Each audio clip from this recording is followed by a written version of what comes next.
Hi everyone, welcome back to Chinnus Taste Buds. ഇന്ന് ഞാനൊരു മുട്ട റോസ്റ്റിൻ്റെ റെസിപ്പി ആയിട്ടാണ് വന്നിരിക്കുന്നത്. അപ്പോൾ മുട്ട റോസ്റ്റ് ഇതിന് മുമ്പും ഞാൻ 2 വീഡിയോ ഷെയർ ചെയ്തിട്ടുണ്ടായിരുന്നു. ഇത് നമുക്ക് വേറൊരു മോഡലിൽ മുട്ട റോസ്റ്റ് എങ്ങനെയാണ് തയ്യാറാക്കുന്നതെന്ന് നോക്കാം. അപ്പോൾ അതിനുവേണ്ടി ഒരു ചീനച്ചട്ടി അടുപ്പിൽ വെച്ച് ചൂടായതിനു ശേഷം അതിലേക്ക് 2 ടേബിൾ സ്പൂൺ വെളിച്ചെണ്ണ ചേർത്ത് കൊടുക്കാം. വെളിച്ചെണ്ണ നന്നായിട്ടൊന്ന് ചൂടാകുമ്പോഴേക്കും കുറച്ച് കറിവേപ്പില ഇട്ട് കൊടുക്കണം. പിന്നെ അതിലേക്ക് ഒരു സവാള നീളത്തിൽ അരിഞ്ഞതും കൂടെ ചേർത്ത് ഒന്ന് വഴറ്റിയെടുക്കാം. അപ്പോൾ ഇതിനു മുമ്പ് ഞാൻ ഷെയർ ചെയ്തിട്ടുള്ള മുട്ട റോസ്റ്റിൻ്റെ റെസിപ്പി താഴെ ലിങ്ക് ഞാൻ കൊടുക്കുന്നുണ്ട്. അപ്പോൾ അതിൻ്റെ വീഡിയോ കണ്ടിട്ടില്ലാത്തവരിൽ അതും കൂടെ കാണണം. പിന്നെ സവാള പെട്ടെന്ന് വഴന്ന് കിട്ടാൻ വേണ്ടി അതിലേക്ക് കുറച്ച് ഉപ്പും കൂടെ ചേർത്ത് കൊടുത്താൽ സവാള പെട്ടെന്ന് തന്നെ വഴന്ന് കിട്ടും. അപ്പോൾ അതുകൊണ്ട് ഞാനൊരു 1/2 ടീസ്പൂണോളം ഉപ്പ് ഇതിലേക്ക് ചേർക്കുകയാണ്. പിന്നെ ഒരു 3 വെളുത്തുള്ളി ചെറുതായി അരിഞ്ഞത്, ഒരു ചെറിയ പീസ് ഇഞ്ചി, 3 പച്ചമുളക് ചെറുതായി അരിഞ്ഞതും കൂടി ചേർത്ത് നന്നായിട്ടൊന്ന് വഴറ്റിയെടുക്കണം.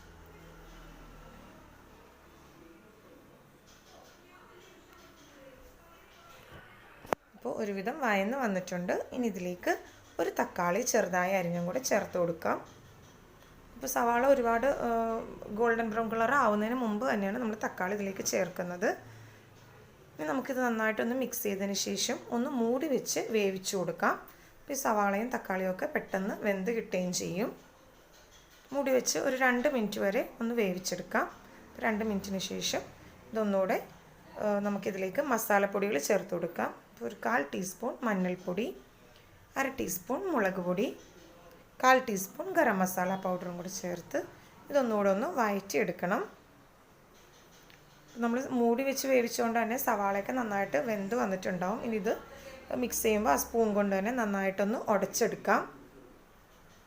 തക്കാളിയും സവാളയൊക്കെ നന്നായിട്ട് വഴന്ന് കിട്ടിയിട്ടുണ്ട്.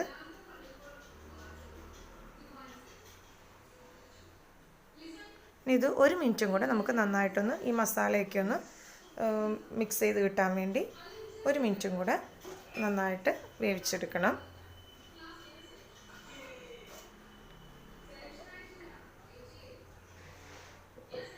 ഈ മസാല ഇനി ഒന്ന് നന്നായിട്ട് ഒന്ന് സ്പ്രെഡ് ചെയ്ത് വെച്ചതിന് ശേഷം അതിലേക്ക് മുട്ട പൊട്ടിച്ച് ഒഴിച്ചു കൊടുക്കാം. മുട്ട ഞാനിവിടെ പുഴുങ്ങിയതല്ല, നേരിട്ട് പൊട്ടിച്ച് ഒഴിക്കുകയാണ് ചെയ്യുന്നത്.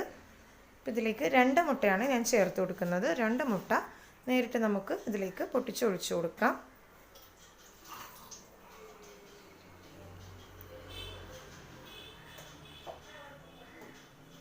രണ്ട് മുട്ട പൊട്ടിച്ചൊഴിച്ചതിന് ശേഷം ഇതൊന്ന് മൂടി വെച്ച് വേവിക്കാം. നമുക്ക് ഇനി ഇത് മിക്സ് ചെയ്യേണ്ട ആവശ്യമില്ല. മിക്സ് ചെയ്യാതെ തന്നെ മൂടി വെച്ച് മുട്ട ഒന്ന് വേകുന്ന പാകത്തിന് വേവിച്ചെടുക്കാം.